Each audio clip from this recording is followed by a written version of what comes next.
महाकाल की नगरी में वर्ष 2017 में जुलाई में मैंने प्रभार संभाला था और यहाँ पर सिंहस्थ के बाद जो है कार्य किया और उसमें काफ़ी सहयोग मुझे यहाँ के लोगों का मिला। हमने यहाँ पे अपराध की रोकथाम के लिए अभियान भी चलाया। ऑपरेशन पवित्र नाम से जो अभियान चला उसमें काफ़ी जो माफिया थे या गुंडे थे उनके विरुद्ध वृहद स्तर पे कार्रवाई की गई और लगातार अपराधों में कमी आए।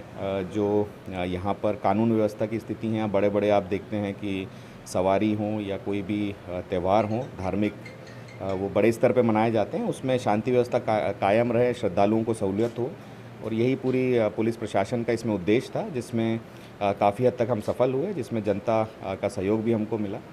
और उसके पश्चात बीच में इलेक्शन और अन्य जो महत्वपूर्ण गतिविधियां थी उसमें भी उज्जैन पुलिस ने बखूबी कार्य किया।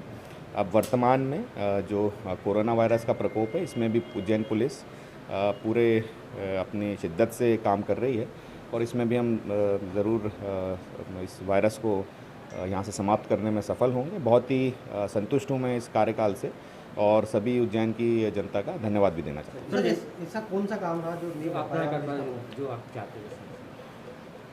ऐसा कोई विशेष मुझे स्मरण नहीं होता है कि जो कार्य नहीं कर पाए हों। पुलिस में हमें इतने अनुभव होते हैं रोज़ के कि हर कार्य नया होता है और इतने सारे काम करने को मिलते हैं जिसमें अपराधियों पे कार्रवाई, अपराधों की रोकथाम से लेके किसी की मदद करनी हो, वेलफेयर करनी हो, फोर्स का कार्य हो, तो इतने कार्यों का अनुभव रहता है कि ऐसा कोई भी मुझे लगता है पुलिसकर्मी नहीं होगा जो दिन के अंत में संतुष्ट ना रहे कि कुछ करने का मौका नहीं मिला। हमको मौके ज़्यादा मिलते हैं, क्षमताएं कई बार कम रहती है, तो मैं ये नहीं कहूँगा कि कुछ भी ऐसा जो मैं नहीं कर पाया हूँ और जो कर पाया हूँ वो उज्जैन की जो जनता है वो जानती है, उसमें कितना सफल हूँ उसके लिए वो आपको ज़रूर बताइए। सर, उज्जैन पुलिस ने एक जनता का विश्वास की छवि होती है और वो तभी सुधरती है जब आप ज़मीनी स्तर पे कार्रवाई करते हैं और इसमें जब तक जनता का स्वयं का सहयोग नहीं होगा वो सफल नहीं होती है।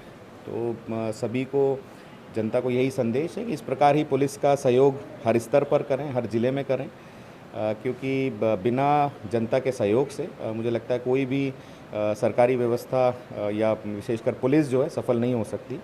यही यहाँ पे कार्य किया और वो जनता के साथ हो और यही पूरी पुलिस प्रशासन का इसमें उद्देश्य था, जिसमें काफ़ी हद तक हम सफल हुए, जिसमें जनता का सहयोग भी हमको मिला। और उसके पश्चात बीच में इलेक्शन और अन्य जो महत्वपूर्ण गतिविधियां थी उसमें भी उज्जैन पुलिस ने बखूबी कार्य किया। अब वर्तमान में जो कोरोना वायरस का प्रकोप है इसमें भी उज्जैन पुलिस पूरे अपनी शिद्दत से काम कर रही है और इसमें भी हम ज़रूर इस वायरस को यहाँ से समाप्त करने में सफल होंगे। बहुत ही संतुष्ट हूँ मैं इस कार्यकाल से और सभी उज्जैन की जनता का धन्यवाद भी देना चाहता हूँ। सर, ऐसा कौन सा काम रहा जो आप चाहते हैं? ऐसा कोई विशेष मुझे स्मरण नहीं होता है कि जो कार्य नहीं कर पाए हों। पुलिस में हमें इतने अनुभव होते हैं रोज़ के कि हर कार्य नया होता है और इतने सारे काम करने को मिलते हैं जिसमें अपराधियों पे कार्रवाई, अपराधों की रोकथाम से लेके किसी की मदद करनी हो, वेलफेयर करनी हो, फोर्स का कार्य हो, तो इतने कार्यों का अनुभव रहता है कि ऐसा कोई भी मुझे लगता है पुलिसकर्मी नहीं होगा जो दिन के अंत में संतुष्ट ना रहे कि कुछ करने का मौका नहीं मिला। हमको मौके ज़्यादा मिलते हैं, क्षमताएं कई बार कम रहती है, तो मैं ये नहीं कहूँगा कि कुछ भी ऐसा जो मैं नहीं कर पाया हूँ और जो कर पाया हूँ वो उज्जैन की जो जनता है वो जानती है, उसमें कितना सफल हूँ उसके लिए वो आपको ज़रूर बताइए। सर, उज्जैन पुलिस ने एक जनता का विश्वास जीता है। काफ़ी जनता के बीच में जो डर था वो डर वो खत्म हो गया, तो इस बीच में आप क्या संदेश हमारे चैनल के माध्यम से देंगे? जो जनता के बीच में पुलिस की छवि होती है और वो तभी सुधरती है जब आप ज़मीनी स्तर पे कार्रवाई करते हैं और इसमें जब तक जनता का स्वयं का सहयोग नहीं होगा वो सफल नहीं होती है। तो सभी को, जनता को यही संदेश है कि इस प्रकार ही पुलिस का सहयोग हर स्तर पर करें, हर ज़िले में करें, क्योंकि बिना जनता के सहयोग से मुझे लगता है कोई भी सरकारी व्यवस्था या विशेषकर पुलिस जो है सफल नहीं हो सकती। यही यहाँ पे कार्य किया और वो जनता के सहयोग से काफ़ी हद तक सफल हुआ।